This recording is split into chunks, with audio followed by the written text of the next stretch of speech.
আসসালামু আলাইকুম। আপনারা সকল ভালো আছেন নি? আসো ভালো নেই তো যে দেখলাই নি আমার কলিজার ভাই, বুঝছেন, বাক্কা দূর থেকে আইসুন আর আমারও ভাগ্য হয়ে গেছে, দেখা হয়ে গেছে। মনে কইলা দেখা করতে পারলাম না নে, তো পাইছি যখন আমার বাইর লগে কিছু মাত্রতে। আসসালামু আলাইকুম, ভালো আছেন আপনারা? কিতা খবর সবর? মায়ের ভাই হলে দেখো বড় ভাই আরো আছেন, আমরা লিটন ভাইও আছেন। আরি ভাই নাম তানবীর। আচ্ছা তানবীর ভাই, ভাই তোমার নাম? আবুল খয়ের। আবুল খয়েস।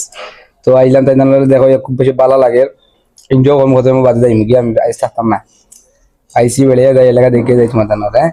আর সুনামগঞ্জের মানুষ লাগে আমার আলাদা মায়া। ও তোমরা কইতে তাইন কইরা যাইতা গিয়া ইয়া কিতা রাখি দিতাম নি, আবার আমি সমস্যা কি যা ইনশাআল্লাহ। ও দেখো আমার আরেক কলিজার ভাই এই আর আমার। ও যারা আমরা মায়া লিটন ভাই যাওয়া এখান হইলো কি আর জগন্নাথপুর, এখান হইলো জগন্নাথপুর, এখানে আওয়া যায় কিন্তু যাওয়া যায় না। আয় একটা কথা ক্লিয়ার হইয়া দিলাম, যেহেতু আমরা পাপু হিসাব এখানে আইসুন জগন্নাথপুর থানাত, অবশ্যই যাওয়ার কোনো নাম লওয়ার দরকার নাই, আমরা আছি তো সকল। আসো রাখিল তাইনি। সব ভালো থাকবা, আইডিয়া সব ফলো করবা। ওকে, আল্লাহ হাফিজ, আসসালামু আলাইকুম।